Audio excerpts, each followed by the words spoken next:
আসসালামু আলাইকুম ওয়া রাহমাতুল্লাহি ওয়া বারাকাতুহু। আশা করি সবাই ভালো আছেন, সুস্থ আছেন। আপনাদের সবাইকে স্বাগতম আমাদের আরো একটি সেশনে Python3 programming on Beecrowd beginner level. আজকের সেশনে আমরা সলভ করছি প্রবলেম 1157 এবং আমাদের টাইটেল হচ্ছে Divisors I। তো চলুন শুরু করা যাক। এখানে আমাকে সবার প্রথমে একটি ইনপুট রিড করতে হবে এবং এগুলো ডিভিজর্স গুলা আমাকে প্রিন্ট করতে হবে। ডিভিজর্স মানে হচ্ছে যে নাম্বারগুলা এটাকে দিয়ে ভাগ করতে পারবো, অর্থাৎ ভাগ করলে আমার আনসার 0 আসবে, সেটাই হচ্ছে ডিভিজর্স। তো এটা হচ্ছে একদম সিম্পল, একদম ইজি একটা প্রবলেম। তো আমাদের এখানে নাম্বার যেটা হচ্ছে 6। তো আমরা এটাকে একটা ফর লুপে দিয়ে দিব। ফর লুপে দিয়ে আমরা i এর ভ্যালুটা ইনক্রিমেন্ট করতে থাকবো এবং i দিয়ে নাম্বারটাকে ভাগ করব। যদি ভাগ যায় তাহলে আমরা ভ্যালুটাকে প্রিন্ট করব, যদি না যায় তাহলে আমরা ইগনোর করব। ভেরি সিম্পল একটা প্রবলেম।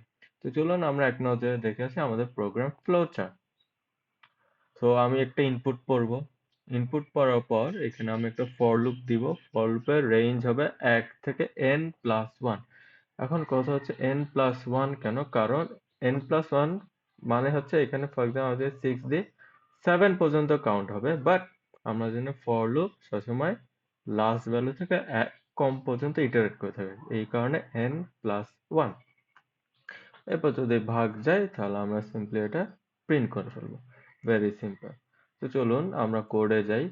সো ফার্স্টে কি হচ্ছে, n equals to integer input.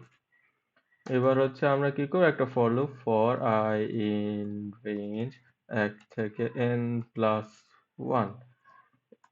এই ফর লুপ আমরা দিয়ে দিলাম। ফর লুপ দেওয়ার পর হচ্ছে আমরা চেক করব যে এটা ভাগ যায় কিনা। if n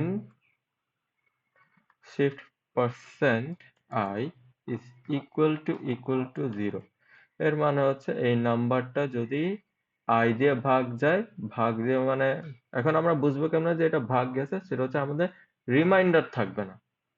if তাহলে হচ্ছে কি প্রিন্ট i। Super simple. এবার আমি জাস্ট এটাকে রান করব। এটা এখানে আসছে কেন? ওকে, সো আমি ইনপুট 6 1 2 3 6। হ্যাঁ, আমাদের আনসার ঠিক আছে। তো এটা আমরা কপি করি, এটা আমরা পেস্ট করি, সাবমিট।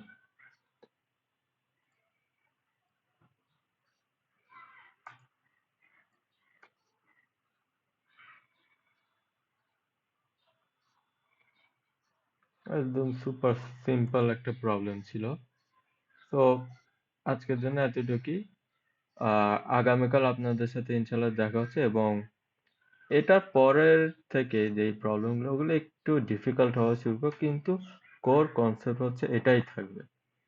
তো সবাই অবশ্যই বাসায় প্র্যাকটিস করবেন এবং ভালো থাকবেন, সুস্থ থাকবেন। দেখা হবে। আল্লাহ হাফেজ। আসসালামু আলাইকুম।